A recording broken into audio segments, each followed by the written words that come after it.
자, 반갑습니다. 오늘 12장, 맞아요. 오늘 17장까지 제가 나가려고 계획을 세웠고요.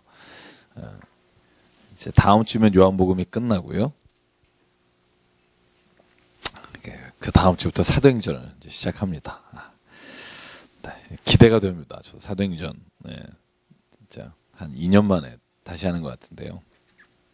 사도행전은 해도 어려워요. 그죠? 바울의 선교 1차 여행, 2차 여행, 3차 여행, 또 로마 선교까지 이게 드라마처럼 이렇게 쭉 이어져 있기 때문에 또 그 사건 속에서 또 바울의 말씀을 꺼내야 되는데, 요번에 그래서 제가 좀 사도행전 할 때 사도행전하고 각 바울의 서신을 이렇게 비교해서 그렇게 해 나가면 조금 더 재밌게 나갈 수 있겠다 생각했고요. 자, 오늘 12장 여러분 잘 아시는 사건입니다. 무슨 사건이죠? 요한복음 12장? 네. 그죠. 예수의 발에 향유를 부은 여인 이야기입니다. 오늘 마리아라고 나와 있습니다. 요한복음엔. 그러나 다른 복음서에는 이름이 나와 있지 않습니다. 나와 있지 않고요. 여기에는 이제 마리아라고 나와서 저희가 아마 이 마리아의 일을 다른 복음서에도 기록했을 것이다, 제가 생각하고 있는데요. 자, 1절에 보면 베다니라고 되어 있고요. 베다니는 여전히 제가 말씀드렸지만 예루살렘 건너편에 있는 감람산에 있는 마을 중에 하나고요. 제가 갔다 온 얘기 지난주에 드렸죠. 굉장히 조그맣니다. 조그마고요. 자, 2절에 보면 재밌는 말이 있습니다. 우리 한번 같이 읽어볼까요? 시작. 거기서 예수를 위하여 잔치할새 마르다는 일을 하고 나사로는 예수와 함께 앉은 자 중에 있더라. 아멘. 그러니까 또 마르다는 뭐 하죠? 일해요. 항상 보면 마르다가 나오는 장면에서 마리아 마르다가 나오면 마르다는 일하고 마리아는 예수님 옆에 있고 늘 그 장면이 연상이 됩니다. 그러니까 그래서 어떻게 보면 이것도 달란트인 것 같아요. 제가 오늘 신방 가면서 버스에서 그런 얘기 했잖아요. 그러니까 각자가 가진 달란트로 하나님께 영광을 돌린다는 게 참 우리가 다 할 수 있을 것 같지만 그렇지 않다는 거죠. 그래서 내가 잘하는 게 뭔가를 발견하는 게 좋은 것 같고요. 남의 것을 시기하지 않는 것도 되게 좋은 것 같아요. 남이 잘할 때 진짜 박수 쳐줄 수 있는 사람이 내가 주님의 일을 할 때도 기쁨으로 할 수 있고요. 내가 만약에 기쁨으로 일하지 못하면 다른 사람 할 때도 박수 쳐주기가 쉽지 않아요. 그게 교회의 방법인 것 같아요. 그래서 교회는 은사나 달란트를 인정하는 게 제일 중요한 것 같아요. 그래서 인정하면 편합니다. 내가 할 수 있는 것과 없는 것도 구분이 되고요. 다른 사람이 할 때 참 내가 은혜되는 거를 발견하게 되고요. 그래서 역시 마르다는 일하고 있고, 제가 이 본문은 마태복음 26장, 마가복음 14장에도 나오는 본문이기 때문에 다른 내용들만 한번 살펴보고 넘어갈게요. 자, 마태복음 26장 8절에 똑같은 이야기에는요, 여기에서 마리아가 향유를 부었을 때 책망하는 사람이 제자들이라고 나와요. 제자들이 분개했다고 나와요. 분개했다. 그런데 마가복음 14장 4절에 보면 어떤 사람들이 화를 냈다고 나와요.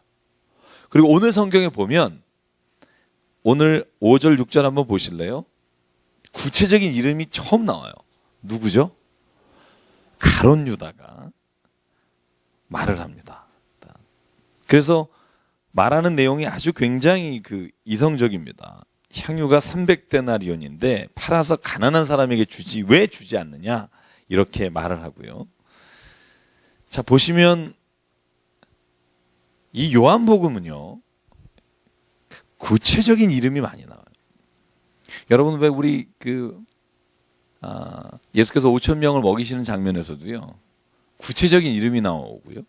이따가 예수께 질문할 때 꼭 질문하는 사람 이름이 나와요.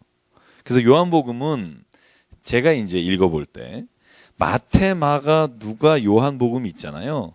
그 중에 이 요한복음이 예수의 사랑받는 자라고 21장에 나오는 beloved disciple이라는 사람이 요한이라고 우리가 인정한다면, 예수께서 베드로와 야고보와 요한을 데리고 이렇게 항상 다니셨잖아요. 그죠? 그래서 요한이 아마 예수님 곁에서 구체적으로 사람들을 이렇게 기억해서 이름을 적지 않았나 생각이 들 정도로 굉장히 이름이 정확히 나와요.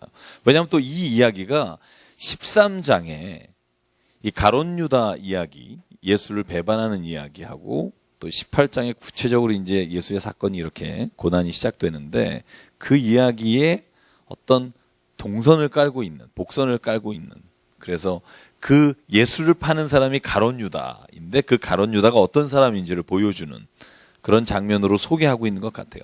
굉장히 사람이 생각할 때는요, 이 질문이 그럴듯 하잖아요. 그죠? 아니, 가난한 사람 나눠주면 되지 왜 이런 데 돈을 쓰냐. 근데 예수님은요, 굉장히 여기에 대해서 제자를 책망하거나 이렇게 하지 않으시면서 예수께서 대답하시는 장면을 한번 읽어볼게요. 자, 7절, 8절인데요. 같이 한번 읽겠습니다. 시작. 예수께서 이르시되 그를 가만두어 나의 장래할 날을 위하여 그것을 간직하게 하라. 가난한 자들은 항상 너희와 함께 있거니와 나는 항상 있지 아니하리라 하시니라. 아멘. 자, 보시면 예수님이 이렇게 말씀하시죠. 그 여인은 지금 나의 장례를 준비한다. 이 말은 다시 말하면 다른 제자들은 다 예수께서 죽는다고 그렇게 얘기를 해도 믿지 않고 있다.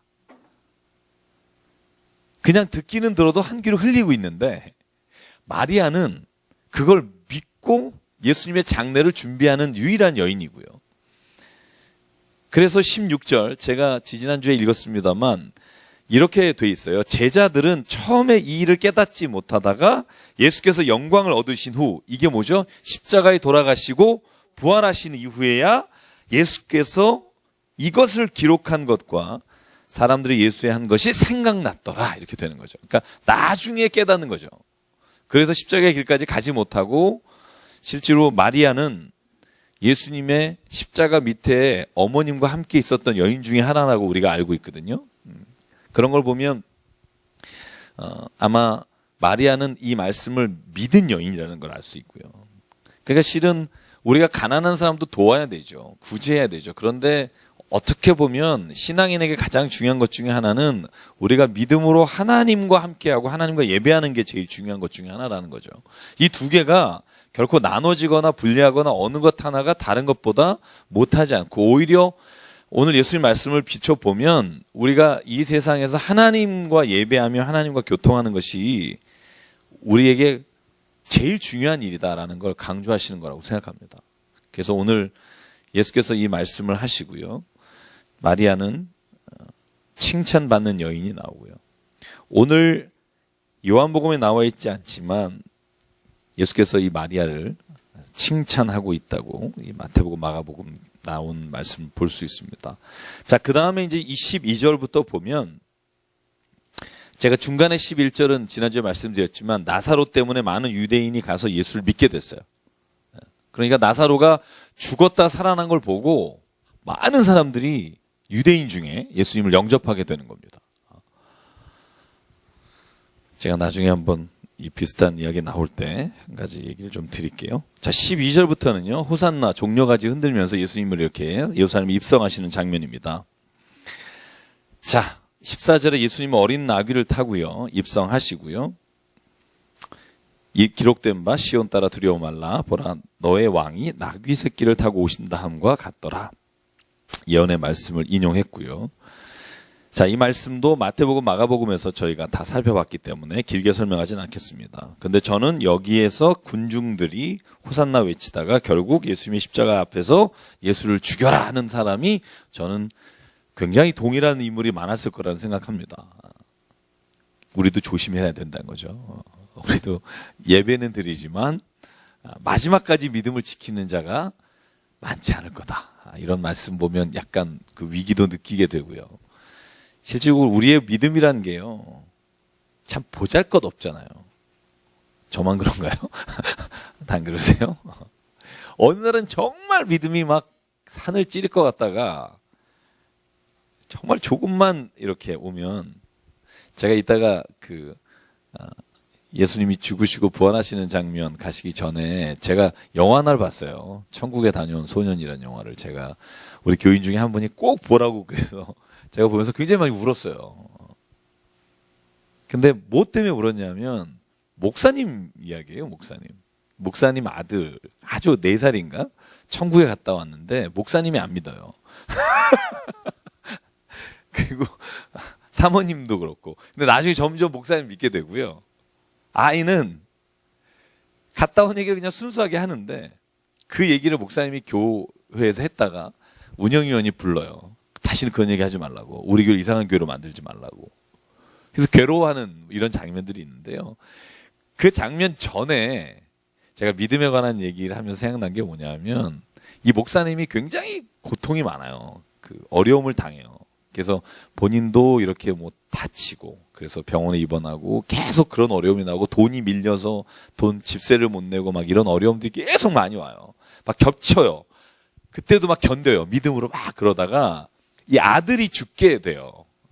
죽게 되는 그 수술에 들어갔을 때 하나님 앞에 기도하는 장면이 있는데요. 저는 C.S. 루이스 영화에 이런 비슷한 장면이 하나 나오는데 그때 이 목사님이 앉아서 하나님께 기도해요. 하나님, 내가 내 다리가 부러졌을 때 그리고 내가 이 신장 결석이 있어서 그 고통을 참아낼 때 이 돈이 없어서 너무 힘들 때 내가 하나님 원망한 적 없다.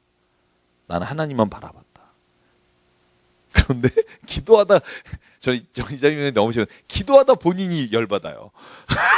흥분하면서 근데 이제는 내 아들을 데려가요. 그리고 발로 차고 막 의자를 뒤집어 엎으면서 내가 이거 막 이러려고 나를 불렀어요. 막 이러면서 화를 내는 장면이 있어요. 그래서 저는 그 장면 보면서 되게 울컥했어요. 그러니까 이게 목사로서 정말 교인들 앞에서나 사람들 앞에서 이렇게 설교하고 고난을 이겨내라 말하면서 이제 수술실로 들어가는데 어떻게 되냐면 맹장이 터져서 복막염이 4, 5일 되다 보니까 온 곳에 다 퍼진 수술 들어가면서 의사가 어렵다고 얘기를 하니까 중보기도를 부탁하면서 부인은 전화하고 목사님은 발로 팍 차는데 연기를 너무 잘하시더라고요. 그래서 저는 그러면서 제가 생각한 게 그거예요. 야, 내가 만약에 저런 인생에 있어서 어려움이 올 때 주여 저는 주님 의지합니다. 이렇게 기도를 할까? 아니면 거기에 나오는 목사님처럼 발로 기도실에 혼자 앉아있을 때 아무도 없을 때 확 걷어차면서 하나님 이러려고 날 불렀냐고 막 이렇게 소리를 지를까? 믿음은 바라는 것들의 실상이요 보지 못하는 것들의 증거다. 히브리서 말씀처럼 실제로 우리는 보지 못하는 걸 본 사람들이잖아요. 봤다고 믿는 사람, 그죠? 그러나 실제로 본 사람 없어요. 천국 본 사람 없고 예수님 얼굴 본 사람 없고 그 아이는 예수님 얼굴 봐서 그리기까지 해요. 근데 실은 우리에게는 그런 직접적인 어떤 본 현상은 없지만 우리가 성경에 나오는 많은 이야기와 또 나의 삶 가운데 하나님께서 함께했던 그 어떤 하나님의 체험이 또 예수께서 보여주신 것들을 우리가 바라보고 나가는 거잖아요. 그래서 어떻게 보면 이 신앙이라는 게 믿음 생활을 하면 할수록 더 우리가 집중해야 되는 게 뭐냐 하면 우리에게 보여지는 현상이 아니라 우리가 말씀을 통해서 그 말씀이 내 안에서 확신이 되고 믿어지는 일이 계속 지속적으로 있지 않으면 저는 한순간에도 무너질 수 있는 게 우리가 확신하고 있는 이 믿음이라는 생각이 들어요. 젊은 사람들 젊은 때는 열심히 교회 나오잖아요. 그러다가 어느 한순간에 또 교회를 떠난단 말이에요. 우리 집사님처럼. 그랬더니 한 20년 뒤에 이렇게 오죠. 근데 그러니까 그 믿음이라는 게 그때는 막 믿음과 열정과 일을 하는데 그게 진짜 믿음에서 하는 건지 아니면 인간적인 열정이고 관계 때문에 하는 건지 저는 그런 것들이 늘 점검이 되지 않으면 나의 믿음이라고 생각하는 게 착각일 수도 있다. 진짜 나는 예수 그리스도를 살아계신 하나님을 내 모든 온몸과 내 생명과 이 모든 것들을 숨 쉴 때마다 깨달은 게 아니라 내가 지금 있다고 생각하고 믿고 있다고 스스로가 확신하는 거다. 그래서 저와 여러분에게 가장 필요한 게 뭘까? 저는 지금부터라도 내 생명과 내 모든 것이 진짜 하나님께로부터 왔습니다라는 것은 내가 성경 말씀을 근거해서 그냥 믿고 갔으면 좋겠어요. 세상에 어떤 일이 오든 흔들리지 않는 그런 믿음을 가진 사람이 돼야 저는 그래야만 우리가 세상에서 승리하며 살 수 있지, 그렇지 않으면 순간순간마다 세상과 별 차이가 없이 살아갈 것 같다는 생각이 들 때가 많습니다. 그래서 여기 있는 군중들, 여기는 막 예수님 막 외치지만, 그랬더니 18절에요. 자, 이 표현이 저는 정말 정확한 표현이라고 보는데요. 같이 읽을게요. 시작. 이에 무리가 예수를 맞으면 이 표적 행하심을 들었음이러라. 그러니까 표적을 들었기 때문이지, 진짜 믿었기 때문은 아닌데, 그러니까 가서 보니까 십자가에 무력하게 재판받고 채찍맞고 피 뚝뚝 흘리는 예수 보니까, 야, 이건 내가 잘못 왔다 이런 생각이 드는 거죠. 그 말씀은 온데간데 없고, 그러니까 그 자리에서 아유, 저 사람보다는 오히려 바라바가 낫겠다 이런 생각이 드는 거죠. 왜냐하면 그 혁명당원으로 우리를 구원해 줄 사람이 저 사람일 수 있겠다 이런 생각이 드는 거고요. 자, 그때 오늘 재밌는 장면이 있습니다. 헬라인 몇 사람이요, 20절에 보면 빌립에게 가서 예수님을 보고 싶다고 말합니다. 그랬더니 빌립이 안드레에게 가서 예수님에게 그 사람들 데려와요. 그랬더니 예수님이 말씀하시기를 23절에 인자가 영광을 얻을 때가 왔도다. 자, 계속 뭐라고 했어요? 아직 때가 이르지 않았다. 그죠? 요한복음 2장의 가나 혼인잔치 때부터 아직 내 때가 이르지 않았습니다 했던 게 이때 드디어 내가 때가 왔다. 이제 예수께서 말씀하시는 거예요. 그러니까 이 장면을 보면 알겠지만 어떤 때인지를 정확히 알 수 있어요. 이 때가 왔다는 건 그 뒤에 보면 한 알이 땅에 떨어져 죽는 때예요. 그 밑에 나오죠. 그죠? 한 알의 밀이 땅에 떨어져 죽지 않으면 한 알 그대로 있고 죽으면 많은 열매를 맺는다. 자기 생명을 살아가는 자는 잃어버릴 것이요, 이 세상에서 자기 생명을 미워하는 자는 영생하도록 보존하게 될 것이다. 다시 말하면 십자가에 죽는 때가 왔다는 거예요. 근데 그때가 곧 하나님의 영광이 드러나는 때다. 야, 이게 역설입니다. 그래서 십자가는 실패의 상징이지만 또다시 하나님의 승리의 상징이 되는 것이 이 십자가가 가지고 있는 역설이 있기 때문에 그래요. 그 당시부터 이제 헬라인, 이방인들이 예수님을 보기 원하고 예수님의 영광의 때를 기다리게 된다는 말을, 그런 의미를 담고 있다고 보고요. 자, 오늘 여기에서 말하는 25절, 자기의 생명을 사랑하는 자는 잃어버릴 것이고 이 세상에 자기 생명을 미워하는 자는 영생하도록 보존하리라. 이 의미가 뭘까요? 너무나 쉬워요. 그죠? 무슨 말일까요? 다 죽자는 얘기일까요? 사랑하지 말라는 얘기인가요? 자기 생명을? 자기 생명을 미워하라고 그러잖아요. 무슨 의미일까? 네. 아니, 뭐 편하게 얘기하시죠. 무슨 얘기일까요? 네? 네? 다 내려놔라. 네. 그죠? 내려놓음, 이용규 선교사님. 네. 죄인이다. 무슨 의미일까요? 우선순위를. 저는 예수님이 자기를 사랑하지 말라고 한 적이 더 많을까요? 사랑하라고 한 적이 더 많을까요? 사랑하라고 한 게 더 많죠. 어떻게 아느냐? 성경 보면 알죠. 이단들은 이렇게 어떻게 보면 이런 문장들 가져다가 사용하는 적이 많지만 예수님은요 이렇게 말하잖아요. 네 이웃을 누구같이 사랑해라? 네 몸과 같이 사랑해라. 이 말을 할 수 있는 전제는 뭐냐면 네 몸을 사랑하는 게 당연하다는 전제예요. 내 몸을 사랑하는 걸 당연하게 안 하면 야, 네 몸 사랑하듯이 너 친구도 사랑해라라고 말할 수 없잖아요. 그렇죠? 그러니까 실제로는 예수님은 우리가 우리의 몸을 사랑하는 걸 당연하다고 생각하고 계시죠. 이건 예수님의 말씀이나 예수님의 가르치심을 보면 너무나 명확해요. 또 뭐가 있을까요? 뭐가 천하보다 귀하다? 그죠? 한 생명이. 그러니까 한 영혼이 천하보다 귀한 거예요. 한 영혼이. 그죠? 그러니까 실은 예수님은요, 한 사람을 사랑하고 한 사람의 소중한 가치를 무시한 적이 없어요. 사람들이 이걸 읽으면서 오해할 때가 있는데, 너의 생명을 미워하라는 말은요, 이 본문에서만 우리가 예수님의 말씀의 의미를 받아야지, 이것이 예수님이 가르쳤던 모든 자기 생명을 생각하는 것에 대한 핵심이라고 생각하면 안 된다는 거예요. 여기에 말하는 본질이 뭐냐면요. 예수께서 이제 십자가의 길을 걸어가시잖아요. 그죠?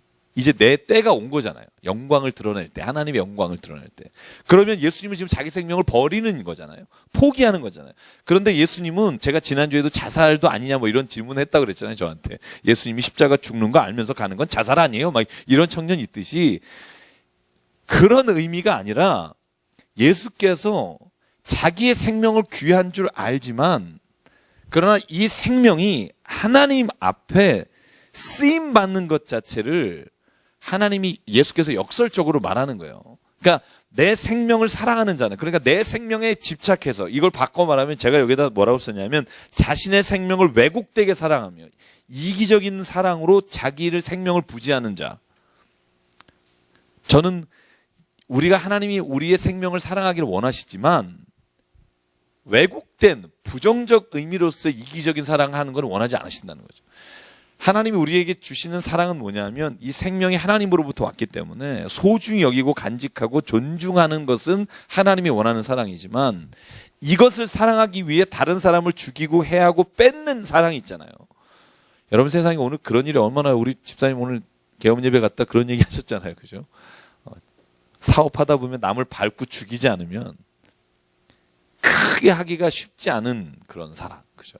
그러니까 나를 사랑하는 것이 예수께서 원하시는 건 나를 깊이 사랑하는 마음을 가지면 다른 사람에 대해서도 똑같은 사랑을 하나님이 주셨다는 걸 깨달아야 되는데 나만 사랑하신다는 생각이 강해서 나의 사랑이 오히려 다른 생명과 사람을 죽이는 도구가 되는 사랑, 저는 그 사랑을 말한다고 봐요.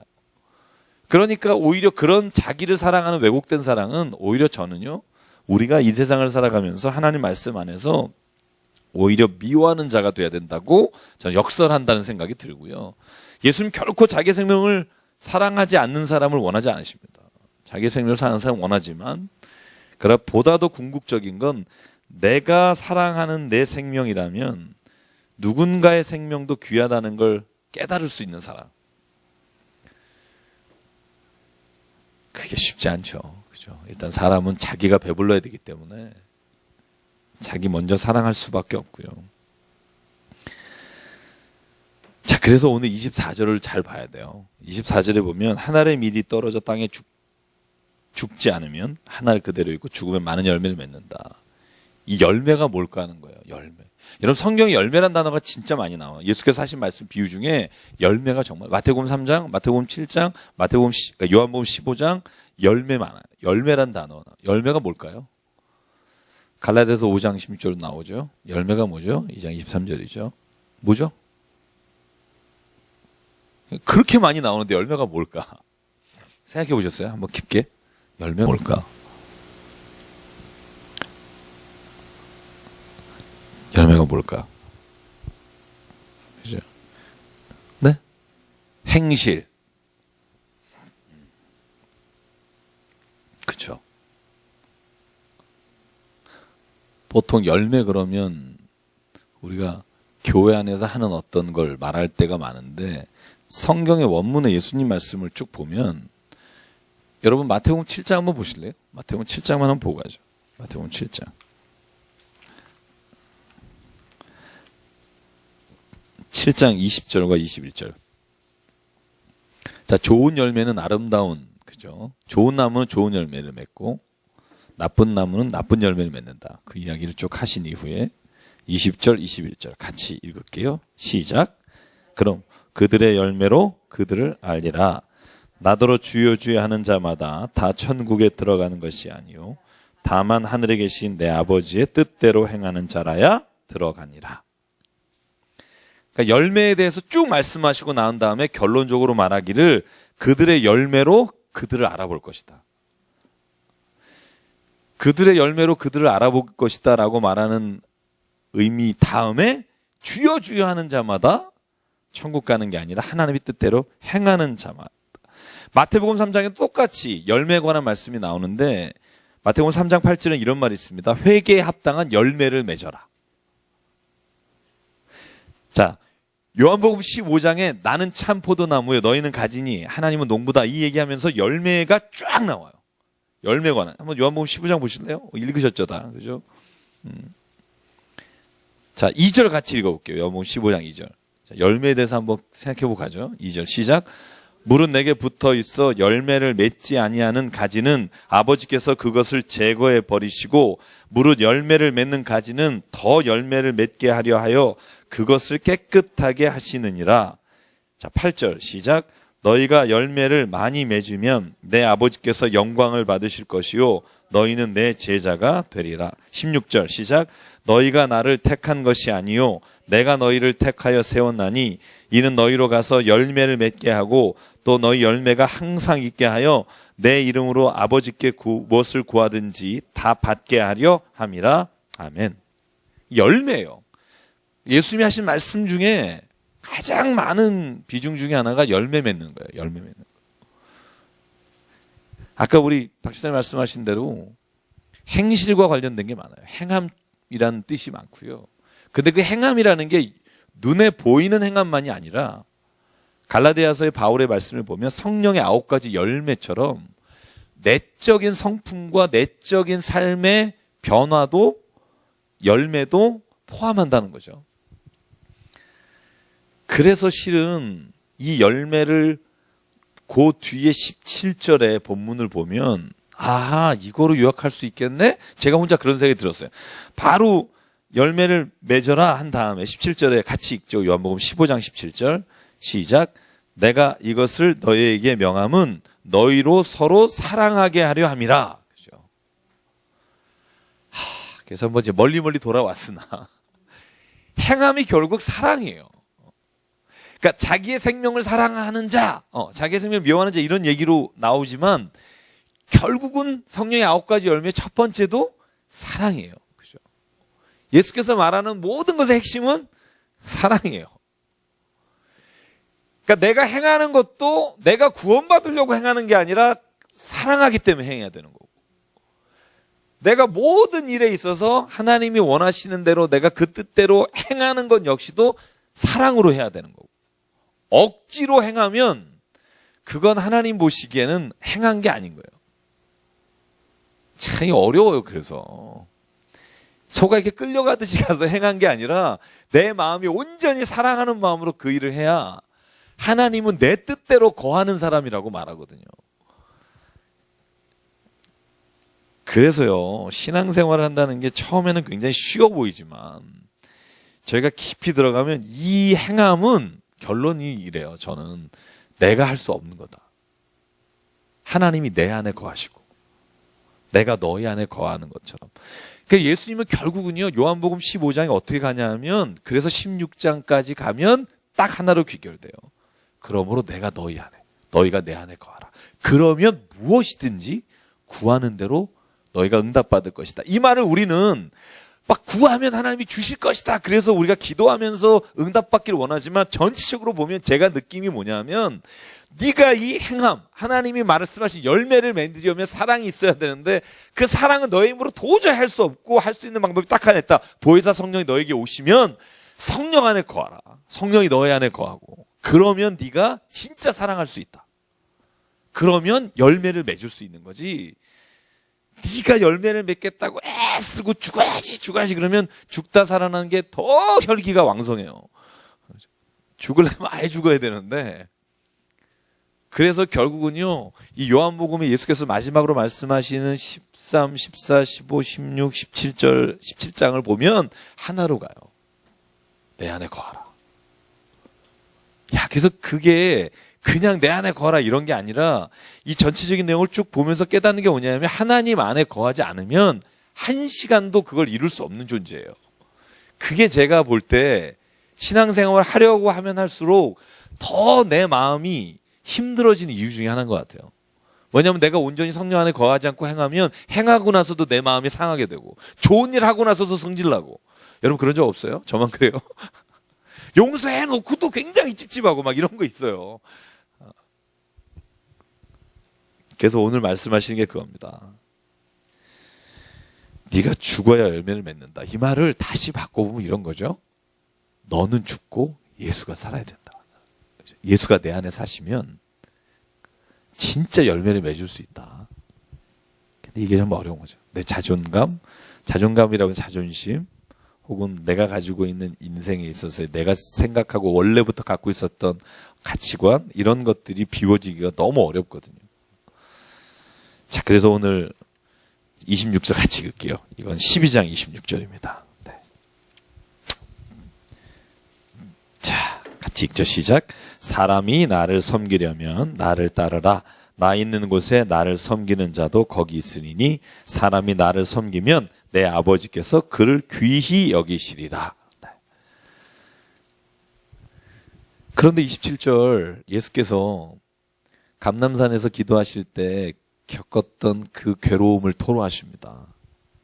자, 제가 읽을게요. 지금 내 마음이 괴로우니 무슨 말을 하리요. 아버지여 나를 구원하여 이때를 면하게 하여 주옵소서. 그러나 내가 이를 위하여 이때에 왔나이다. 그러니까 예수께서는요, 십자가의 그 길이 참 우리와 똑같은 마음이 쉽지 않은 길, 괴로운 길이지만 그러나 잊어버리지 않는 게 있는 거죠. 내가 이때를 위해서 하나님이 나를 보내셨습니다. 저는 우리가 신앙생활하면서 우리가 이 세상에서 그런 믿음이 있어야 된다는 생각을 해요. 하나님이 이 땅에서 때로는 우리가 감당하기 어려운 일을 맡기시기도 하고 주의를 하다가 힘든 일을 겪지만 하나님 이때를 위해서 이 사람을 위해서 오늘 나를 여기를 보내셨기 때문에 내가 이걸 감당하겠습니다. 그러면 견딜만 합니다. 저는 그것이 쉽다고 생각은 하지 않지만 하나님이 견딜 수 있는 일을 주시고 이 때가 왔을 때 28절 같이 읽을게요. 어떤 일이 일어나냐면 시작. 아버지여 아버지의 이름을 영광스럽게 하옵소서 하시니 이에 하늘에서 소리가 나서 이르되 내가 이미 영광스럽게 하였고 또다시 영광스럽게 하리라 하시니. 자, 보실래요? 하나님의 뜻을 따라 행해서 하나님의 때에 그 일을 감당한 사람에게 하나님이 주시는 게 뭐냐면 먼저 하나님이 영광 받으시고 하나님이 영광 받으시는 것을 통해 우리가 거룩하게 된다. 그게 오늘 성경의 연결입니다. 제가 여러분에게 그 질문하고 아직 2주 동안 대답 안 한 거 있는데 아무도 질문 안 하셔서 제가 지난주에 안 했어요. 영광이라는 단어, 제 기억나세요? 영광이라는 단어가 성경에 뭔지? 영광이라는 단어. 성경이 말하는, 영광의 영생. 성경이 말하는 영생이란 뜻이 뭘까? 자, 여러분 질문 드린 적 있어요. 영생이 뭘까? 지난주에. 계속 생각해 보세요. 오늘 이따 나와요. 그래서 영생, 죽어서 하는 날 가는 거지? 이런 생각 우리가 하잖아요. 근데 성경은 영생이라고 해서 예수님이 딱 한 문장으로 이렇게 코테이션 한 게 있어요. 그래서 제가 이따가 한번 할게요. 아직 안 나와요. 생각하시는 거고요. 자, 그 다음에는 우리가 쉽게 좀 넘어갈게요. 그래서 31절에 보면 이 세상에 대한 심판이 이르렀으니 이 세상의 임금이 쫓겨나리라. 이 세상의 임금이란 단어가요.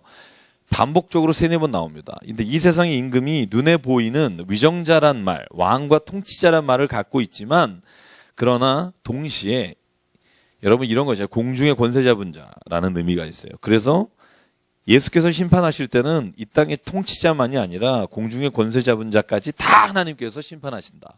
그런 의미를 가지고 있어서 반복적으로 나온 단어가 있고요. 그래서 질문하는 게 34절에 무리가 묻는 거예요. 율법에는 그리스도가 영원하다 하는데 너는 어떻게 인자가 들려야 한다, 죽는다 말하느냐? 그랬더니 이 말은요. 시편 110편 4절에 나오는 말이에요. 성경을 인용해서 묻는 거예요. 그랬더니 예수가 뭐라고 말하냐 하면 너희가 세상에 빛이 있는 동안에 너희가 빛을 가지고 어둠을 다니면서 환하게 다녔다. 그런데 이제 너희가 어두움이 올 때가 있다. 어둠이 올 때가 있다. 그 말은 곧 너희가 믿을 때가 있다는 거예요. 그죠? 여러분 그 바울의 고백이 있잖아요. 지금은 보라 지금은 은혜 받을 만한 때요. 구원의 날이로다. 그래서 저는 여러분 이때가 매일 온다고 생각하지 마십시오. 여러분이 성경 공부할 수 있는 때가 매일 있다고 생각하지 마시고요. 늘 이때는 나를 위함이다. 이런 고백이 우리 에스더처럼 있으면 매일매일이 천국이 되는 것 같아요. 저는 매일매일 천국같이 사는 법, 제 스스로에게 늘, 여러분 그 비법 있으세요? 하나씩? 매일 천국처럼 사는 비법. 개인적으로. 네. 매일 긍정적으로 생각하시고. 또, 매일 천국처럼 사시는 방법. 혹시 비법. 그렇게 노력하는 비법. 네. 뭐가 있을까요? 혹시 없으세요? 권사님? 못 살죠. 아니, 산다는 게 아니라 살려고 하는 비법. 네, 하나씩 네, 있으신지. 내가 오늘 힘들지만 오늘 내가 하루를 천국처럼 살아야지, 이런 비법이 있으신지. 알려달라는 거죠. 정답이 있다는 게 아니라. 네.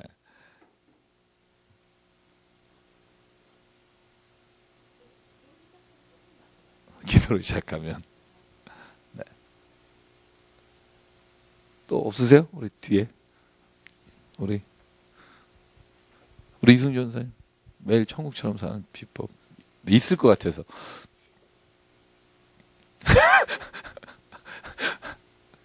있으나 알려주기 싫은, 이런.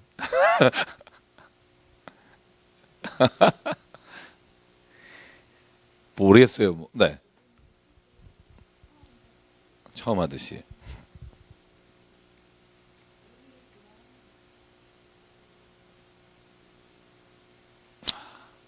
그죠. 처음인 것처럼, 마지막인 것처럼, 네. 다시는 못 볼 것처럼. 제가 요번 주에 책을 읽었는데 그런 책 내용에 그게 있더라고요. 그러니까 당신이 지금 잔소리를 듣는 그 어머니가 오늘이 마지막으로라고 생각이 들면 그 소리가 노랫소리로 들릴 거다. 당신이 지금 매일 그렇게 안 돼? 그러니까 그렇게 안 돼? 그래.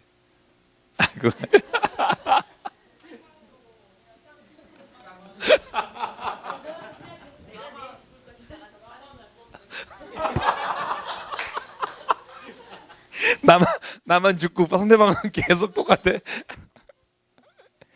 그래서 신앙생활이 힘든 것 같아요. 그래서 왜 제가 어젠가 제가 그 얘기를 한 것 같아요. 그러니까 오늘 제가 개업예배 가서 얘기 드렸구나. 어제부터 생각하고 있었던 거여서 아마 제가 개업예배 가서 나온 것 같은데, 가끔은 진짜 정말 저는 교회 일도 일이거든요. 저는 목사지만 일이에요. 그러니까 일을 하다 보면 내 마음에 이렇게 거리끼는 일들이 있어요. 뭐 저 간판 문제도 제가 지금 또 해결해야 될 문제고, 또 그래서 어떤 때는요, 제가 기도하다 하나님, 내가 진짜 조용하게 혼자 하나님만 만나고, 또 이렇게 내가 100을 줬는데 1 겨우 주는 이런 데 말고 다 100을 줄 수 있는 공동체를 만들어서 거기서 그냥 우리가 하나님만 찬양하고 살면 죄도 안 짓고 얼마나 좋을까. 그래서 이단들이 그렇게 공동체 생활을 하나 막 그런 생각을 가끔 하는데, 저는 그때마다 생각하는 게 변화산이에요. 변화산에 예수께서 제자 셋을 데리고 올라갔을 때 엘리야와 모세와 예수님이 흰 옷을 입고 대화할 때 베드로가 뿅 가잖아요. 그래서 주여 여기다가 장막을 짓고 여기서 삽시다. 그때 예수님이 뭐라 그러냐면 내려가자. 왜냐하면 그건 우리가 영원한 나라에 하나님이 예비하신 곳이고, 제가 천국에 다녀온 소년 영화 보면서 거기는 정말 이미 우리에게 허락된 곳이라고 믿는다면 이 땅에서 하나님은 우리에게 미션을 주신 거다. 이 미션은 예수께서 말씀하신 것처럼 아버지가 나에게 맡기신 양을 하나라도 잃어버리지 않으려고 예수께서 오셔서 십자가에 죽으셨다. 그러므로 제자들에게 부탁하실 때 그러잖아요. 내 양을 너에게 맡긴다. 요한복음 21장 베드로에게 예수님 하신 말씀이 내 양을 쳐라. 이때 베드로 네 양이 아니라 내 양이에요. 아이예요. 예수께서 내 양을 쳐라. 그러니까 실은 베드로도 마찬가지고 제자들도 똑같은 생각 아니겠어요? 세상 살다 보면 세상의 법과 부딪히는 게 있고 사랑과 부딪히는 게 있을 텐데, 그때 예수께서 말씀하신 게 뭐냐 하면 너는 이곳에서 내 양을 쳐라. 끝까지 한 사람이라도 내가 버리지 않고 포기하지 않는다. 너도 그 일을 맡아라. 그래서 저는 미션 임파서블이에요. 그러니까 정말 이게 힘든 일이지만 그 일을 맡기셨다는 믿음이 있으면 내가 하나님 앞에서 이 일이 정말 주님이 내게 주신 일이다라고 내 마음속에 드는 순간 그 일을 해나갈 수 있는 것 같아요. 근데 왜 안 되느냐 하면, 제가 고백적인 얘기입니다. 어떤 땐 되고 어떤 땐 안 돼요. 근데 내가 어떤 때 안 되나 보면 내가 무장 해제한 곳 있잖아요. 내가 편하고 싶은데 집, 가까운 사람 이게 안 돼요. 왜냐면 여기는 내가 이쪽은 내가 세상 그래 내가 참고 인내하고 웃고 막 그러는데 이쪽 동네는 내가 좀 쉬고 싶고 내가 위로받고 싶고 근데 이곳에서 내가 또 그 일을 감당하는 게 너무 힘들 때 결국은 그래서 하나님에게 나와서 혼자 무릎 꿇는 시간밖에 없는 것 같아요. 혼자서 하나님 앞에 하나님 내가 이 일을 감당하기 어렵습니다. 진짜 힘듭니다. 그 고백을 하는 삶이 없으면 이길 수 없을 것 같아요. 그래서 저는 우리가 다 하나님의 미션을 받은 사람이다, 사명을 받은 사람이다라고 생각하는 거 저는 그것이 굉장히 중요하다는 생각이 들어요. 오늘 천국처럼 살려면 나를 향해서 다가오는 세상의 모든 어떤 나를 넘어뜨리려고 하는 사람, 나를 힘들게 하는 모든 일들로부터 하나님이 내게 사명을 준 사람이다. 내가 이 사명자는 그래서 그걸 이길 수 있는 힘을 주시는 것 같아요. 그러니까 목회자가 여러분 똑같잖아요. 똑같은데 좀 더 견디는 이유는 그래도 내가 사명을 받았다. 이렇게 믿기 때문이지 실은 똑같아요. 상처받고 힘들고 아픈 거는 똑같아요.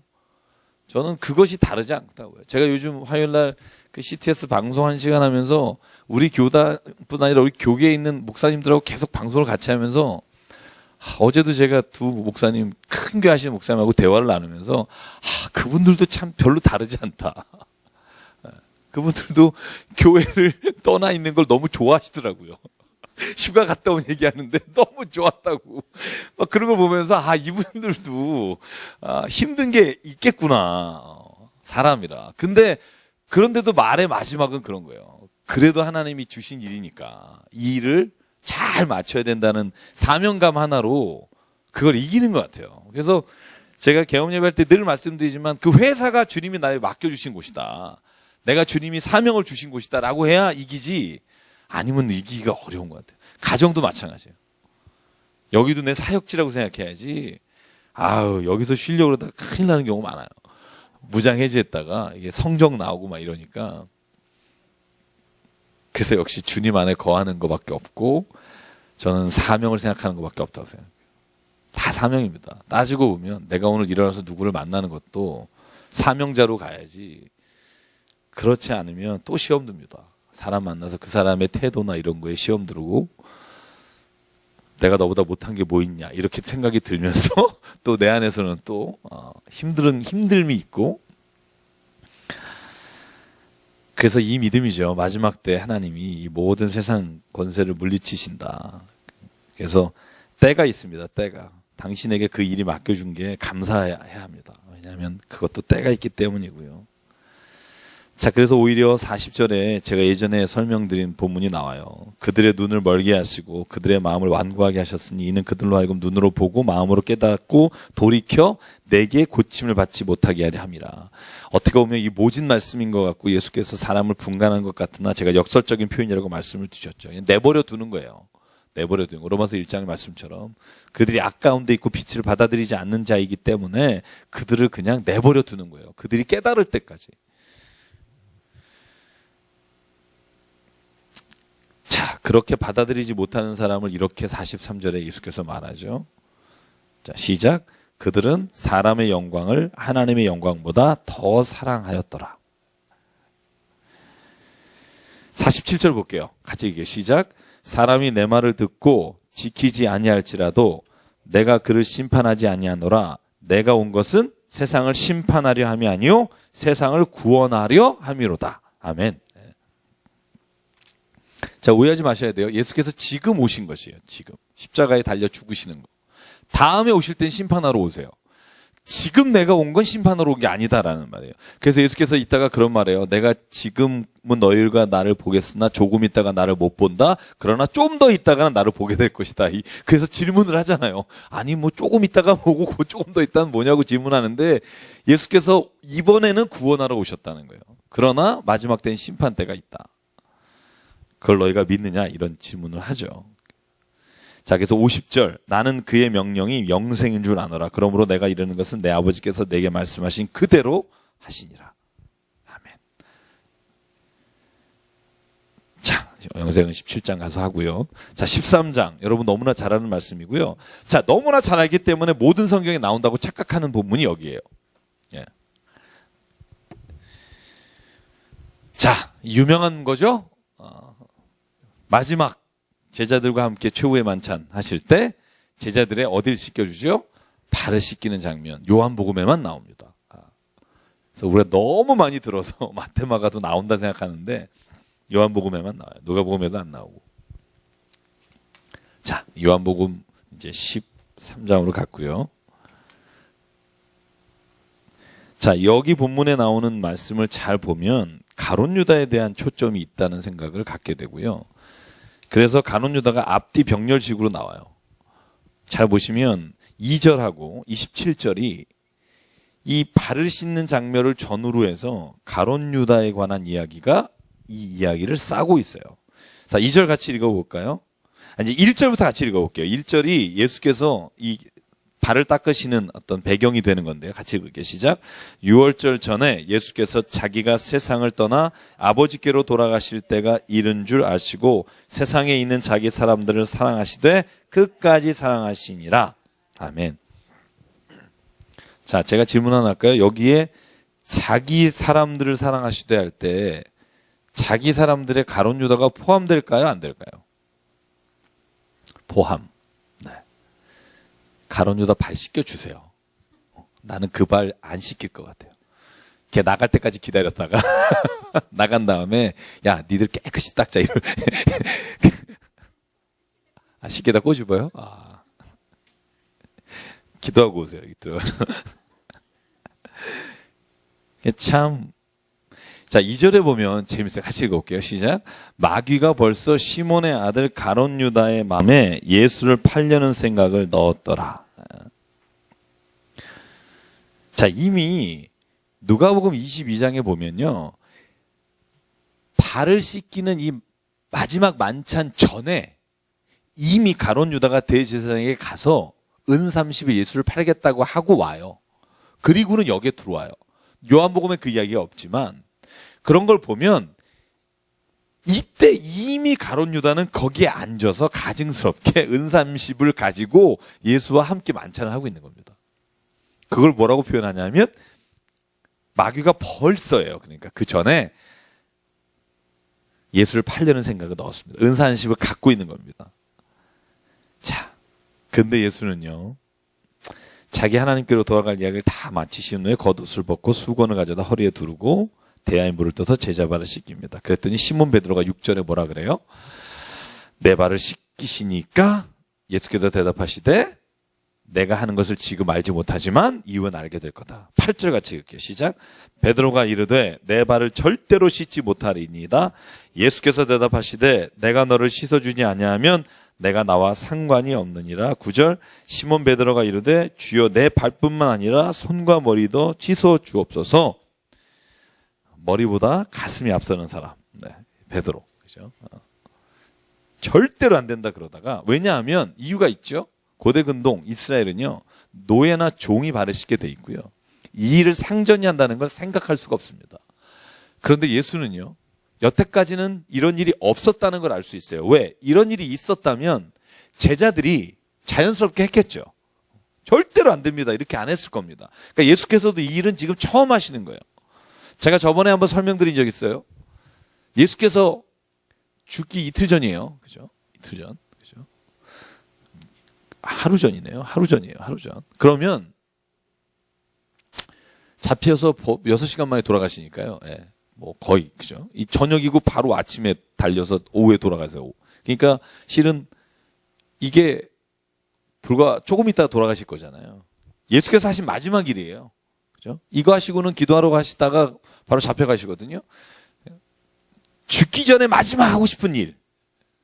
예수님은 발 닦는 거였죠.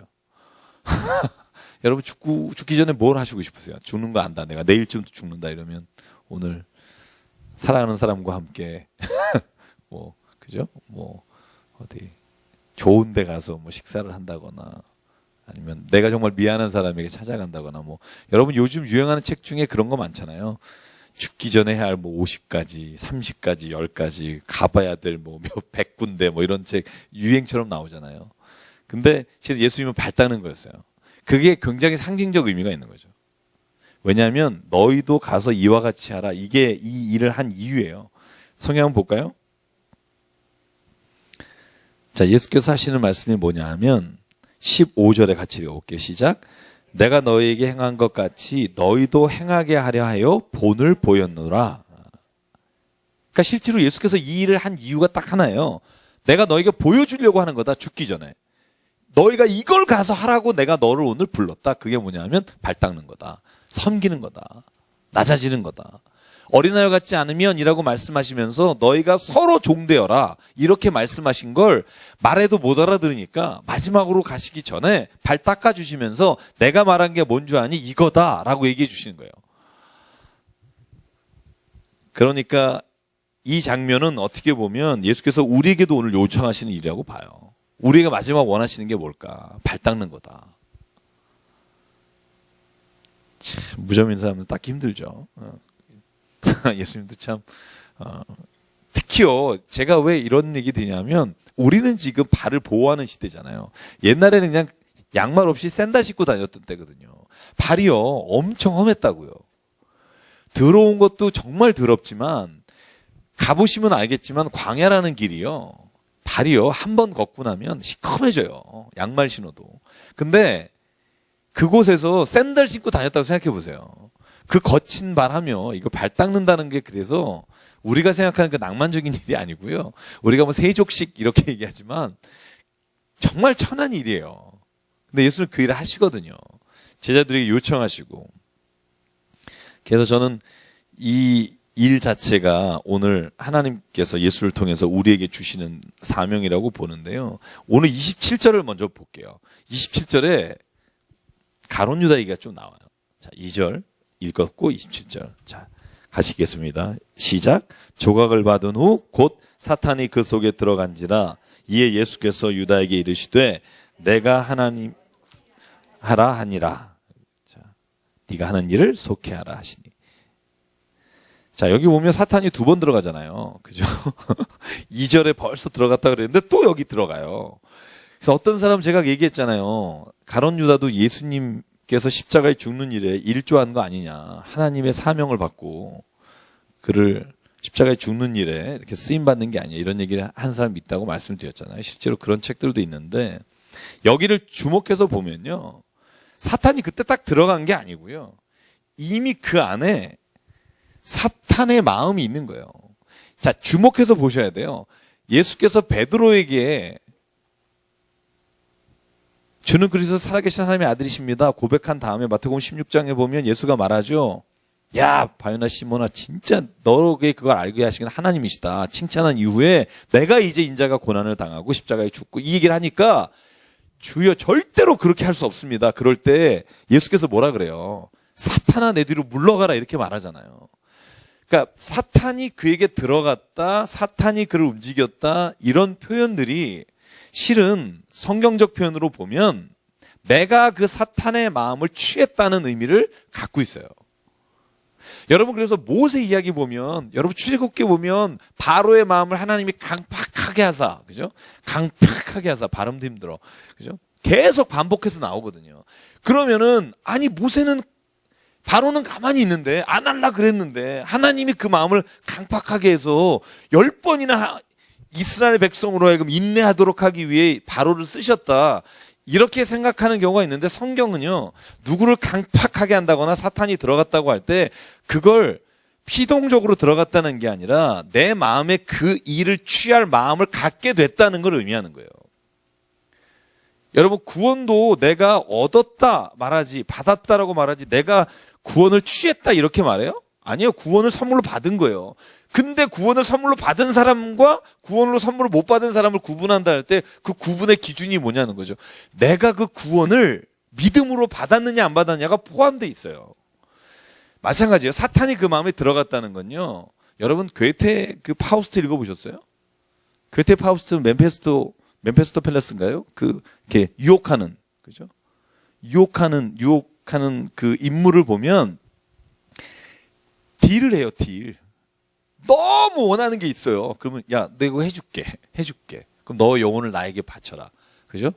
실제로 내가 의지적으로 내가 원하는 무엇을 위해서 내가 그것을 취하는 행동을 성경은 사탄이 그 마음에 들어갔다 강팍하게 하셨다라는 표현을 쓰지만 거기에는요 포함된 게 의지적으로 자기가 그걸 선택한 게 포함되어 있어요. 그래서 이 부분은 절대 오해가 없었으면 좋겠어요. 제가 늘 말하지만 나머지 11명도 예수님 팔고 싶었을 때가 없겠어요. 자기를 3년 동안 끌고 다니다가 이제 죽겠다는데 베드로만 해도 그거 견딜 수 없는데, 그러나 그 사탄의 유혹을 취하지 않은 거예요. 팔아버리겠다, 예수를 돈을 받고 하겠다는 걸 이 사람들은 의지적으로 취하지 않은 거고, 가룟 유다는 그걸 의지적으로 찾아가서 대제사장에게 내가 예수를 넘기겠다, 내가 입 맞추는 자가 그다, 가서 입까지 맞추고 이미 그 마음에 사탄이 주는 유혹을 취했다는 거죠.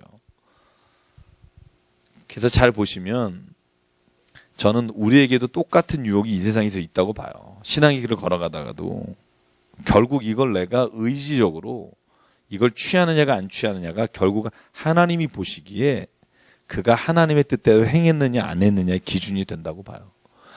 그래서 굉장히 저는 이 본문이 굉장히 중요한 본문이라고 생각하고요.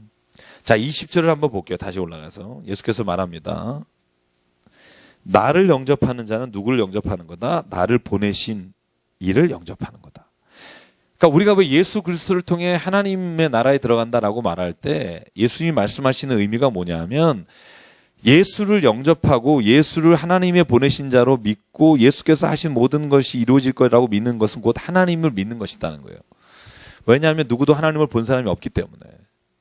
하나님의 직통계시 받는다는 것처럼 위험한 게 없어요. 그래서 예수님이 이 땅에 하나님이 어떤 분인지 알려주시기 위해 인간의 몸으로 오셔서 하나님의 뜻을 전하시고 가셨다. 내 사명은 이것이니 너희로 하여금 이것을 믿게 하는 것이다. 이게 얼마나 어렵겠어요. 그런데 내가 성령 안에서 믿음을 가지면 그 일이 내게서 이루어진다는 거고요. 자, 그래서 13장의 마지막만 한번 볼게요. 30절 볼게요. 자, 29절 30절 같이 읽을게요. 시작.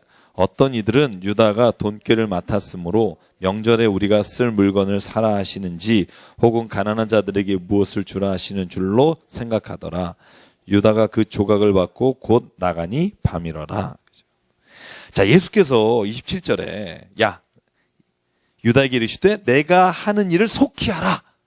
자, 이걸 또 하나님의 뜻을 이루어라, 이렇게 예수께서 하신 말씀으로 이해하는 경우가 있는데요. 예수께서 그 말씀을 하시는 의미가 뭘까요? 저는 이 성경을 가만히 읽어보면요, 예수께서 이렇게 말하시면서 그 마음에 어떤 마음을 가지고 말씀하셨을까? 자, 여러분, 자식이 나쁜 짓 해요. 근데 말려요. 죽도록 말렸어요. 여러 번 기회를 줬어요. 자, 예수께서 지금 나와 함께 손을 넣은 자가 그 사람이다. 그러면 사람들이 다 알잖아요. 알게 되잖아요. 그러니까 지금 본문의 말씀에 뭐라고 그래? 29절에 다른 제자들은 유다한테 먹을 걸 사러 보냈나 보다, 이렇게 생각하는 거잖아요. 그러면 다른 사람이 알았다는 걸 유다도 알았을 거예요. 그죠? 나와 함께 손을 넣는 자가 근데 가룟 유다 이렇게 됐을 거예요. 그러면 뭘 의미한 걸까? 예수께서 얘다. 그러니까 얘 조심해라. 이미 내일이면 끝날 일인데 그거 얘기하시는 걸까요? 저는 그렇게 봐요. 예수님은 그때라도 사람들에게 드러났을 때 그때라도 회개하기를 원하셨지 않았을까? 그러니까 마지막 순간에 그러잖아요. 가룟 유다야, 가서 네 할 일을 해라. 그럴 때도 예수님은 돌이키기를 기대하시고 하신 말이지 가서 그 일을 빨리 하라고 하신 말씀은 절대 아닐 거다. 왜냐하면 예수님이 자기의 양을 끝까지 한 명이라도 하나님 앞에 들어오시기 위해서 오셨다고 말씀하셨다면, 여러분 우리도 마찬가지예요. 누구를 자녀를 말리다가 정말 안 되면 한 번 더 나가서 해봐, 이게 가서 해라는 건 아니잖아요. 가서 해봐 이렇다고 해서 부모가 그래 가서 도둑질 해라, 누구 죽여라 이렇게 말하는 게 아니라, 야, 너 왜 그런 생각을 못 버리냐, 나가서 한번 해봐, 이건 하지 말라는 말이잖아요. 근데 유다는요, 그 자리에서 박차고 나가요. 조각을 받고 바로 나가는 거죠. 그러니까 마지막 예수님의 회개의 요청까지 거절하고요. 가서 다시는 돌아오지 않고 감람산에 와서 대제사장과 함께 예수의 볼에 입맞추죠. 자, 저는 그래서 이 본문 보면서 그 생각해요. 예수님은 가룟 유다에게 너다라는 말까지 해준 거예요. 너 지금 마음에 그런 마음 갖고 있지. 여러분, 이 정도면 섬찟해야 되잖아요. 그죠? 예수께서 이 정도 얘기해주면, 예수님도 아시네? 내가 어떻게 그래? 이래야 되는데, 손을 든 자가 그 사람이다. 그래도 가만히 있다가, 그렇게 하라가. 네? 그러고 나갔다는 건, 저는 어떻게 보면, 이 가룟 유다가 자기가 목매달아 죽을 수밖에 없는 게, 이 여러 번의 기회를 자기가 버렸다는 걸 알았기 때문일 거라고 생각해요. 예수님이 죽었다는 그죠? 죽으러 가는 모습을 듣고서, 보면서. 그래서, 근데 36절에 보면 베드로도 이런 일이 생기죠. 자, 그런데 그 중간에 이 들어간 게 약간 생뚱맞지만 예수께서 이 말씀을 꼭 넣는 이유가 뭘까? 34절, 35절입니다. 같이 읽죠. 34절, 35절 시작. 새 계명을 너에게 주노니 서로 사랑하라. 내가 너희를 사랑한 것 같이 너희도 서로 사랑하라. 너희가 서로 사랑하면 이로써 모든 사람이 너희가 내 제자인 줄 알리라. 결국 저는 이 말씀을 하는 장면이나 이런 모든 위치로 봐서 예수님은 끝까지 사랑하라는 것 같아요. 끝까지. 그게 누구든, 가룟 유다든, 나를 해하는 자든 끝까지 사랑하라.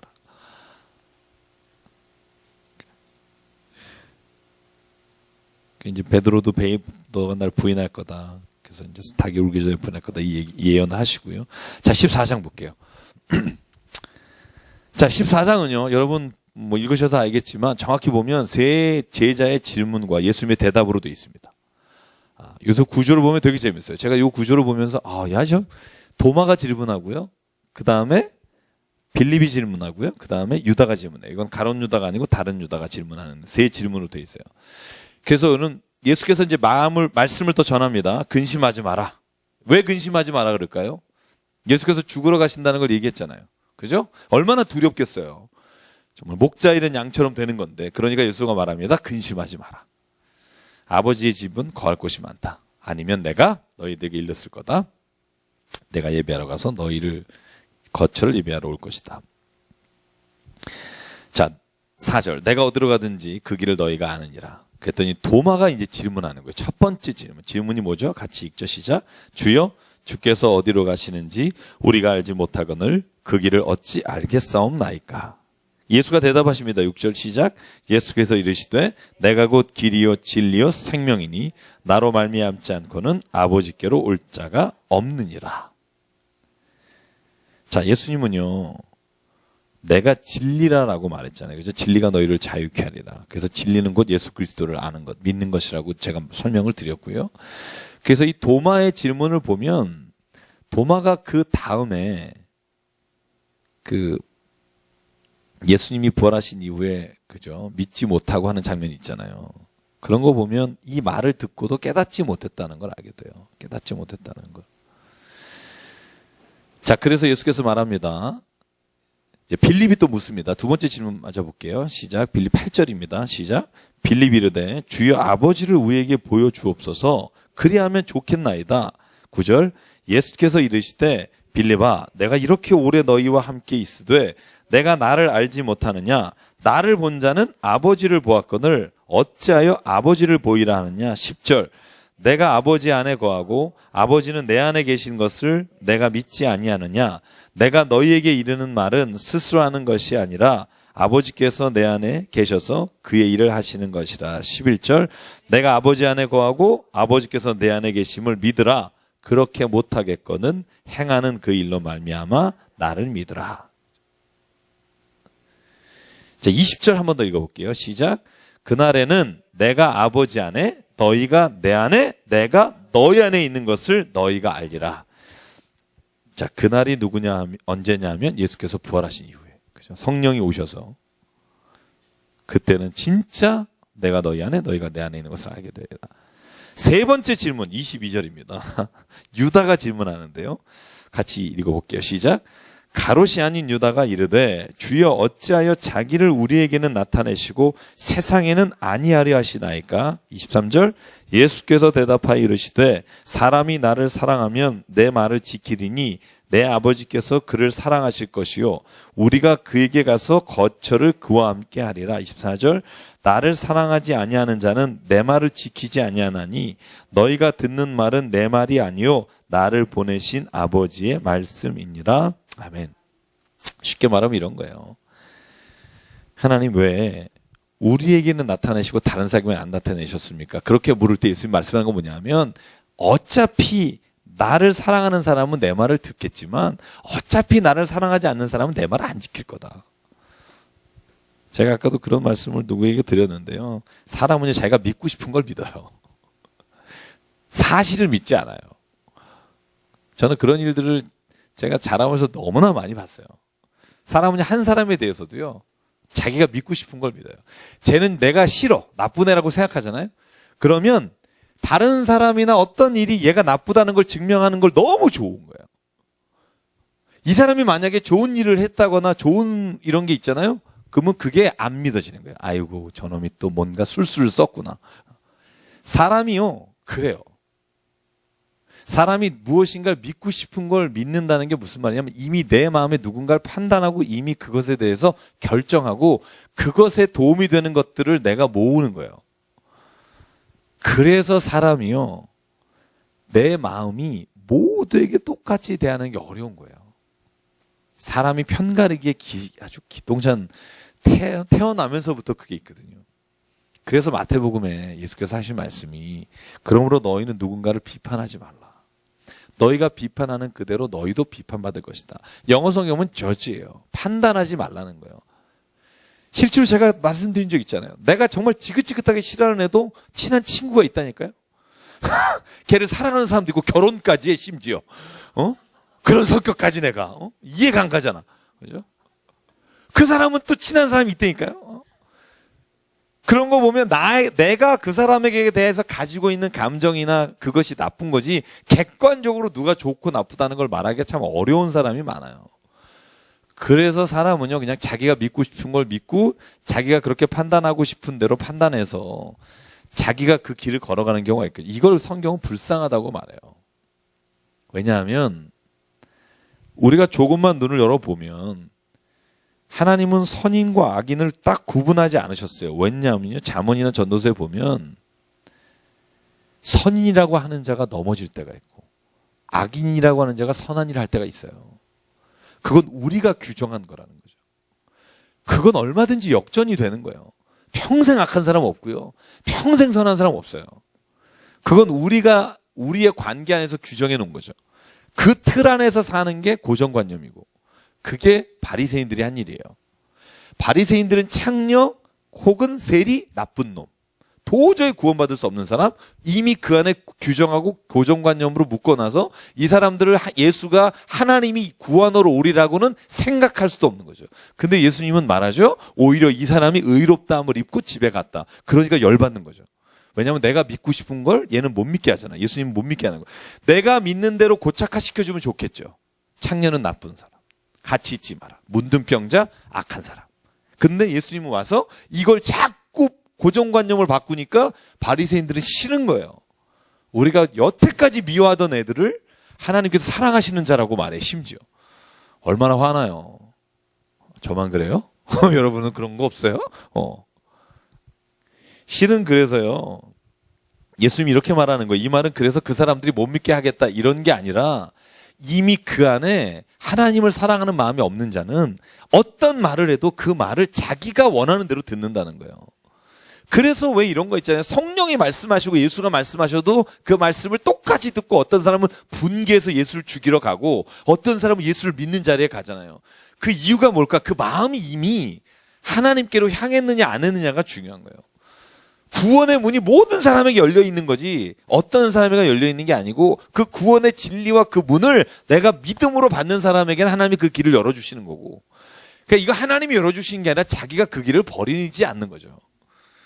그래서 실제로 신앙의 길은요 의외로 단순해요. 내가 믿으려는 마음과 하나님을 보려고 하는 그 순수한 마음이 있으면 하나님을 볼 수 있다. 그래서 예수 하신 말씀이 이해가는 거죠. 너희가 어린아이와 같지 않으면 결단코 하늘나라에 들어가지 못한다. 그 말은 뭐냐 하면 너의 마음에 순수함을 가지고 하나님을 믿기로 작정하지 않으면 네가 하나님 나라에 들어갈 수 없다. 자, 그래서 중간중간 이 세 가지의 이제 질문에 답하고서 예수께서 중간중간에 삽입한 게 뭔지 아세요? 성령에 관한 말씀이에요. 그래서 14장은요, 성령에 관한 말씀으로 시작되는데 16, 17절 같이 읽을게요. 시작. 내가 아버지께 구하겠으니 그가 또 다른 보혜사를 너희에게 주사 영원토록 너희와 함께 있게 하시니 그는 진리의 영이라 세상은 능히 그를 받지 못하나니 이는 그를 보지도 못하고 알지도 못함이라. 그러나 너희는 그를 아나니 그는 너희와 함께 거하시며 또 너희 속에 계시겠습니다. 자, 26절 또 성령님 말씀하십니다. 시작. 보혜사 곧 아버지께서 내 이름으로 보내실 성령 그가 너에게 모든 것을 가르치고 내가 너에게 말한 모든 것을 생각나게 하리라. 평안을 너에게 끼치노니 곧 나의 평안을 너에게 주노라. 내가 너에게 주는 것은 세상이 주는 것과 같지 아니하니라. 너희는 마음에 근심하지도 말고 두려워하지도 말라. 성령이 임하면 제일 먼저 오는 것 평화입니다. 저는 그걸 확신합니다. 평안이 옵니다. 진짜 내가 성령님이 모시고 나면 내 마음에 있는 모든 미움, 내 고정관념, 내 모든 갈라진 마음들에 그 모든 게 해결된 것과 상관없이 평화가 옵니다. 내적인 평안. 저는 그 내적인 평안이 성령이 주시는 가장 큰 은혜인 것 같아요. 평안. 그래서 여러분도 성령을 구하실 때 성령인지 악령인지 구분하는 건 평안이 왔느냐 안 왔느냐고 저는 보면 된다고 생각해요. 평안이 내 마음에 왔는가.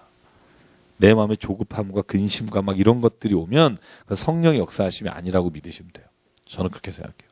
성령을 체험했더니 아우 막 그냥 그 인간이 정말 보기 싫어지더라. 성령 아니에요. 이건 악한 영이에요. 정말 저는 확신해요.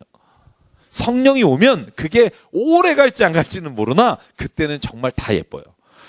정말 성령의 역사하심은 그래요. 저는.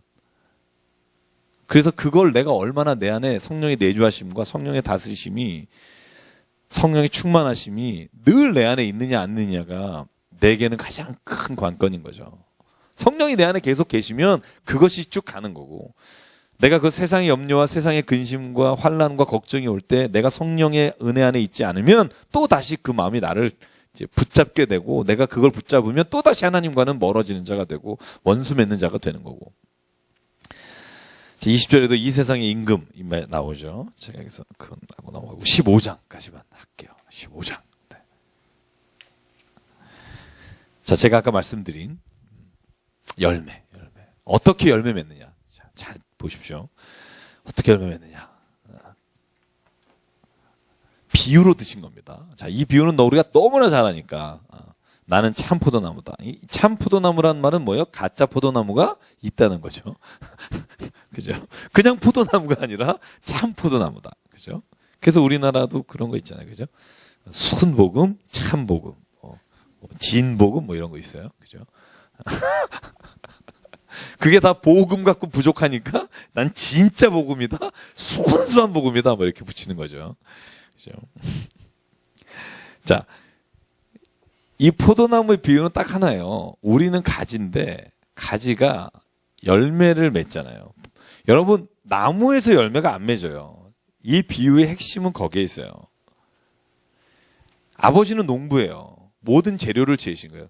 때에 따라 햇빛을 주시고 비를 내려주시고 아버지가 모든 양분을 주시고 예수 그리스도께서 포도나무가 되셔서 그에게 접한 자, 그 안에 거하는 자에게 모든 영양분을 주시는데 열매를 맺는 곳은 가지예요.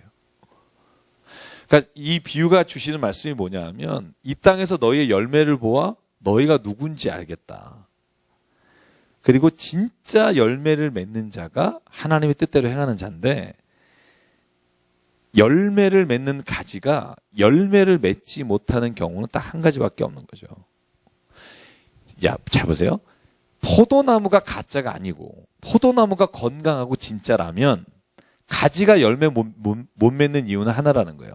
예를 들어서 포도나무가 가짜고 병들고 시들었으면 가지가 열매를 못 맺을 수 있죠. 거기에 붙어 있어봤자. 그래서 참 포도나무라고 예수님이 말씀하시는 것을 생각해요. 진짜 그 포도나무가 건강하고 진짜 참 포도나무라면 가지가 열매를 못 맺는 이유는 딱 하나, 붙어 있지 않기 때문이다. 그 안에서부터 영양분을 받지 않기 때문이다. 그러니까 그런 열매를 맺지 못하는 가지는 하나밖에 없다. 잘라서 태우는 수밖에 없다. 제가 예전에 한번 설교 드리다가 그런 말씀 드렸어요. 포도나무는 보면 아무 짝에도 쓸 데가 없어요. 그죠? 집도 못 져요. 꼬여가지고 베베. 그죠? 그래서 이 가지는요, 이 꼬들꼬들 말려 올라간 거 잘라서 불 때우는 것밖에 없어요. 그래서 비유로 예수님이 이 포도나무 얘기를 참 많이 하시는데, 이스라엘에 가면 올리브 나무가 감람나무잖아요. 감람나무가 영어로 하면 올리브 나무인데, 감람나무가 쫙 있고요. 포도나무가 쫙 있고요. 이 두 가지가 가장 많은 나무예요. 그래서 비유를 예수께서 이 포도나무 비유를 정말 많이 쓰시는데요. 쉽게 말하면 우리가 인생에 있어서 하나님께서 주시는 그 사명으로 열매를 맺을 수 있는 방법은 딱 하나예요. 뭐 열심히 훈련하고 노력하고 이런 거 중요하죠. 근데 그거보다 더 중요하고 근본적인 게 뭐냐면 내가 예수 안에 붙어 있는 거. 그리고 그 안에 거하는 거. 늘 영양분이 여기서부터 와야 돼요. 영양분은 세상으로부터 다 지식과 모든 걸 쏟고 내가 열매를 맺어야지. 그러면 예수의 열매가 선한 열매가 안 나와요. 나쁜 열매가 나와요. 뭐냐면 내가 나쁜 생각으로 만든 열매이기 때문에. 그래서 예수께서 하신 말씀은 너희가 열매를 맺는 것을 봐서 그 나무가 뭔지 알겠다는 게 뭐냐 하면 아무리 너희가 떠들면 뭐하니 열매 맺는 걸 보니까 짝퉁인데 그러면 네가 붙어있는 게 가짜라는 거죠. 두려운 말입니다 이거. 두려운 말입니다. 그래서 제가 7절이에요. 6, 7절 한번 읽어볼게요. 시작. 사람이 내 안에 거하지 아니하면 가지처럼 밖에 버려져 마르나니 사람들이 그것을 모아다가 불에 던져 사르느니라. 너희가 내 안에 거하고 내 말이 너희 안에 거하면 무엇이든지 원하는 대로 구하라. 그리하면 이루리라. 이걸 만사형통 예수 불패 이렇게 말씀을 읽지 마시고요. 이 말씀이 곧 우리의 인생에 있어서 합당한 열매를, 회개에 합당한 열매를 맺는데 하나님이 구하면 주신다는 거예요. 저는 그렇게 읽어야 된다고 생각해요. 이 본문을 그죠? 만병 통치약이나 뭘 다 준다 이런 성공 신화가 아니라 이건 정말 우리에게 가지 붙어 있는 사람에게는 하나님이 주신 합당한 열매를 주신다는 거예요. 그 합당한 행위, 합당한 모든 삶의 성품 이런 걸 하나님 주신다는 거예요. 구하면 주십니다. 안 구하니까 그렇지. 여러분 성품을 위해서 목숨 걸고 기도해 보십시오. 줍니다. 저는 확신해요. 그거 하다 말다 한 달에 한 번 하다가 또 안 되나 이러고서 또 1년 뒤에 한 번 하고 이러니까 안 되죠. 저는 이걸 가지고 하나님 앞에 진짜 무릎 꿇고 하나님 앞에 내가 이것을 통해서 하나님의 영양분을 벗고 내가 그 안에 있길 원합니다라고 정말 하나님 앞에 구하면 저는 주신다고 확신해요. 어찌 구하는 자에게 주지 않겠느냐. 근데 우리는 자꾸 그거 말고 내가 이룰 수 없는 밖에 외적인 것으로 인해 밖에 결정될 수 없는 걸 자꾸 하나님 앞에 이루어달라 그러니까 실제로는 안 되는 것도 있는 거죠. 그러나 내 안에서 내가 열매 맺을 수 있는 건 하나님이 다 주신다고 생각해요. 저는 그 경험이 우리에게 쌓여야 된다고 생각하고요. 자, 그래서 또 얘기하잖아요. 아까 얘기한 거가 똑같아요. 열매 맺는 게 뭐냐? 자, 그러면 11절, 12절 같이 읽을게요. 시작. 내가 이것을 너에게 이름은 내 기쁨이 너희 안에 있어 너희 기쁨을 충만하게 하려 함이라. 내 계명은 곧 내가 너희를 사랑한 것 같이 너희도 서로 사랑하라 하는 이것이니라. 또 사랑 나오죠. 열매 이야기 나오면 사랑 나와요. 제가 그래서 아까 말씀드린 게 그냥 제가 뭐 생각해서 한 게 아니라 꼭 열매 이야기를 한 다음에 너희가 내 계명을 지키라. 내 계명을 서로 사랑하라. 여기 뭐라고 나와요? 내 계명은 곧 너희를 사랑하고 너희가 사랑하라는 것이다. 그래서 열매는요, 결국 저는 사랑으로, 사랑이란 단어로 예수께서는 귀결하실 수 있다고 봐요.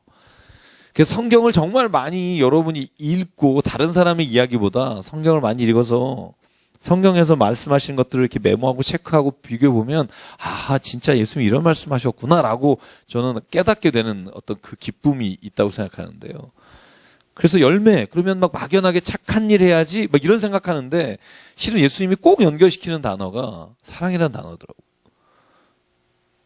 그 다음에 또 얘기해요. 보실까요? 16절, 17절. 제 말에 한번 이해가 가는지 보세요. 16, 17. 자, 시작. 너희가 나를 택한 것이 아니요 내가 너희를 택하여 세워나니 이는 너희로 가서 열매를 맺게 하고 또 너희 열매가 항상 있게 하여 내 이름으로 아버지께 무엇을 구하든지 다 받게 하려 함이라. 내가 이것을 너희에게 명함은 너희로 서로 사랑하게 하려 함이라. 이 앞뒤 말이 그죠? 잘 이렇게 연결되나 싶은데 이 얘기를 예수께서 계속 반복하시거든요. 그러니까 결국은 열매가 항상 맺을 거다. 근데 그게 사랑이에요. 그 단어가 꼭 열매 다음에 반복적으로 4번인가 나와요. 그러니까 예수께서는 정말 사랑으로 열매를 맺길 원하시는구나. 그러니까 사도 바울이 갈라디아서 5장 23절에 그러므로 성령이 맺으면 이것이 사랑과 희락과 화평과 오래 참고 자비 양성과 충성 온유와 절제다 할 때 사랑이라는 단어를 딱 제일 먼저 끄집어내는 것도 저는 결코 무관하다는 생각을 하지 않고요.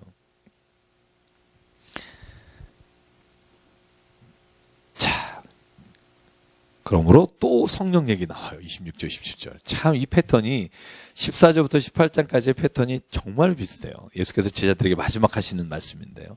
자, 26절, 27절 같이 읽을게요. 시작. 내가 아버지께로부터 너희에게 보낼 보혜사 곧 아버지께로부터 나오시는 진리의 성령이 오실 때에 그가 나를 증언할 것이요 너희도 처음부터 나와 함께 있었으므로 증언하느니라. 아멘. 그러니까 그 일을 누가 하시느냐? 성령님이 하시는 거죠. 내 안에 사랑, 내 안에 열매를 맺게 하시고 내 안에 구하는 모든 것을 주시는 분이 성령님. 16장 17장 가면 더 확실한 그 말씀들이 거기에 성령에 관한 말씀이 16장 17장에 참 많이 나옵니다. 그래서 그냥 얘기한 거니까 우리가 그냥 제가 그거만 읽고 나서 영생이 뭘까? 17장 3절이에요. 같이 읽을게요. 예수께서 하신 말씀이시죠. 아들을 영화롭게 하시옵소서. 제가 이것도 이 본문도 제가 요번에 읽으면서 17장이 얼마나 제게 굉장히 은혜가 되는지 모릅니다. 근데 3절만 읽고 오늘 이제 마실게요. 시간상 더 나가긴 어려울 것 같고 17장 3절 시작. 영생은 곧 유일하신 참 하나님과 그가 보내신 자 예수 그리스도를 아는 것이니라. 아멘. 자, 영생은 하고 데피니션, 정의를 정확하게 내린 부분은 제가 볼 때 여기밖에 없어요. 영생은 이것이니 하나님과 그가 보내신 예수 그리스도를 아는 것이다. 쉽게 말하면 이런 거예요. 이미 내가 하나님과 예수 그리스도를 믿으면 그곳에 영생이 이미 임한 거예요. 그래서 제가 천국에 닿는 소년이란 영화에 제가 막 운 장면이 어디냐면 목사님이 설교하는 장면이에요. 근데 제가 이제 주일날 보려고 그래요. 한번 오후에 틀고 보자. 지금 보기 힘들어서. 근데 제가 그 장면만 잠깐 말씀 주시면 뭐냐면 교인들이 이제 목사님이 내쫓으려고 그래요. 이상한 소리 하고 다닌다고. 근데 목사님이 하는 말이에요. 내가 이 강단에서 여러분에게 천국에 관해서 수백 번은 얘기했다. 그때는 여러분이 날 조롱하지 않았다. 근데 내가 천국을 믿는다고 말하니까 당신들은 나를 내보내려고 한다. 근데 그 말이 그러면서 하는 말이 뭐냐면 나도 실은 내가 천국을 진짜 믿지 않고 있었다는 걸 이 아이를 통해서 알게 됐다는 거예요. 말은 했으나 내가 진짜 믿고 있지 않았다는 걸. 울면서. 근데 저는 그 말이 저도 이렇게 눈물이 나는 게 진짜 나도 그런 거 아니야? 이런 생각이 드는 거예요. 진짜 천국을 수없이 얘기하지만 천국을 믿는다 그러니까 바보가 되는 거예요. 그 순간부터. 그 말이 저에겐 정말 와닿았거든요. 그러면서 그 목사님 하신 말씀 중에 이미 우리는 이 본문하고 너무 연결돼요. 이미 우리는 천국을 알고 있다. 지옥을 알고 있다. 우리가 거기에 살고 있다. 우리가 서로 사랑하고 우리가 서로 돕고 서로 그럴 때 거기가 천국인 걸 맛보지 않았냐. 우리가 증오하고 미워하고 서로 시기하고 음모를 꾸미고 서로 불법을 행할 때 그때 지옥이 우리가 경험하지 않았느냐. 우리 이 땅에서도 이미 천국과 지옥을 하나님이 경험하게 하셨고 그것이 영원히 지속되는 것을 우리에게 약속하셨는데 우리는 그걸 믿지 않는다. 저는 그래서 제가 그 영화를 월요일 날 봤는데요. 지금까지 계속 제 뇌리에 있는 게 뭐냐면, 기철아, 너 진짜 천국을 믿는 거니? 아니면 그냥 천국의 현상에 대해서 그냥 말하는 거니? 그것에 대해서 계속 질문하고 있는 거예요.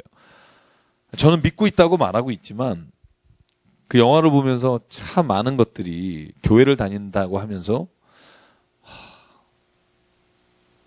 교인들도 굉장히 은혜 받고 찬송하고 막 이러는데 실제로 그 얘기에 있어서만큼은 걸리는 것들이 있는 거예요. 사람들이 우리를 어떻게 볼까? 이런 것들에 대한 생각.